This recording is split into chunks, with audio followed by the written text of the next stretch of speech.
युद्ध के 18 दिन हो गए, लेकिन इन 18 दिनों में ईरान को इतना नुकसान नहीं हुआ जितना नुकसान डोनाल्ड ट्रंप को हुआ है। इसी वजह से डोनाल्ड ट्रंप अब बौखलाए हुए नजर आ रहे हैं। चेहरे का रंग, चाल ढाल और उनके शब्द बता रहे हैं कि वो भारी दबाव महसूस कर रहे हैं। ट्रंप ने सपने में भी नहीं सोचा था कि ईरान ऐसा पलटवार करेगा। शायद इसीलिए ट्रंप की गलतियों का दायरा बड़ा होता जा रहा है। कल ही ट्रंप ने अपने सहयोगियों से हॉर्मुज़ स्ट्रेट की सुरक्षा को लेकर मदद मांगी थी और अब ट्रंप कह रहे हैं कि उन्हें किसी की जरूरत नहीं है। मुझे पहले ही पता था कि हमारे सहयोगी हमारा समर्थन नहीं करेंगे। मैं देशों की सुरक्षा करने के सभी दावों का कड़ा आलोचक रहा हूं, क्योंकि मुझे पता है कि हम उनकी रक्षा करेंगे और अगर हमें कभी मदद की जरूरत पड़ी तो वो हमारे लिए मौजूद नहीं होंगे। मुझे ये बात लंबे समय से पता है।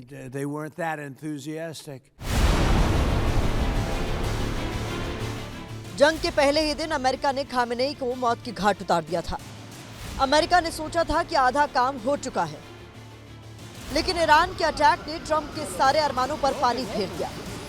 इसी वजह से डोनाल्ड ट्रंप अब गलतियों पर गलतियां करे जा रहे हैं। युद्ध को लेकर डोनाल्ड ट्रंप का आकलन गलत साबित हुआ है। ट्रंप सोच रहे थे कि ईरान पर हवाई हमले से तख्तापलट किया जा सकता है, लेकिन ईरान के मोज़ेक स्ट्रक्चर ने ट्रंप के अरमानों पर पानी फेर दिया। युद्ध से पहले ट्रंप को 2 खुफिया रिपोर्ट दी गई थी। दोनों में कहा गया कि युद्ध से ईरान में सत्ता नहीं बदलेगी। रिपोर्ट में कहा गया कि सत्ता नहीं बदलने से IRGC और मजबूत होगा। ट्रंप ने इसकी भी अनदेखी की। तीसरी गलती ये हुई कि ट्रंप ने खाड़ी के अपने सहयोगियों को भी साथ नहीं लिया। कतर और UAE ने तो खुलकर इसके लिए नाराजगी व्यक्त की।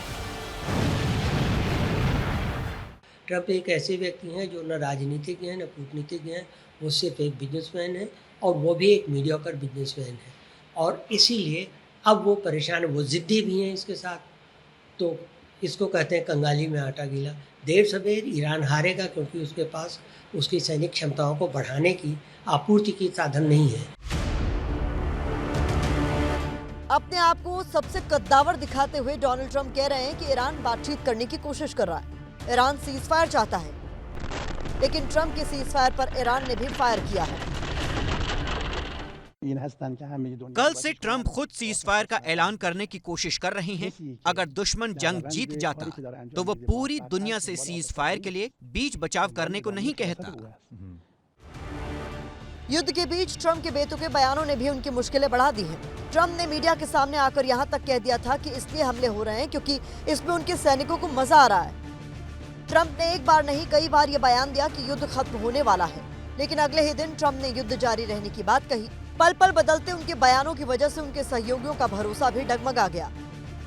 ट्रंप भले ही अपनी गलती ना माने, लेकिन उनके देश की जनता तक मानती है कि उन्होंने बहुत बड़ी गलती कर दी है, जिसका असर अमेरिका पर भी दिखाई देगा।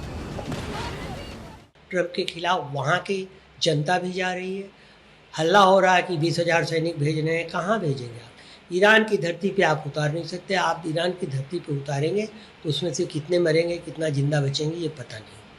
दूसरी चीज़ ये कि जो मरेंगे भी, अमेरिकी जनता ओबामा के टाइम से ही इस बात से त्रस्त और इस बात का विरोध कर रही है कि हम अपने सैनिकों को बॉडी बैग में लिपट के आते हुए नहीं देखना चाहते।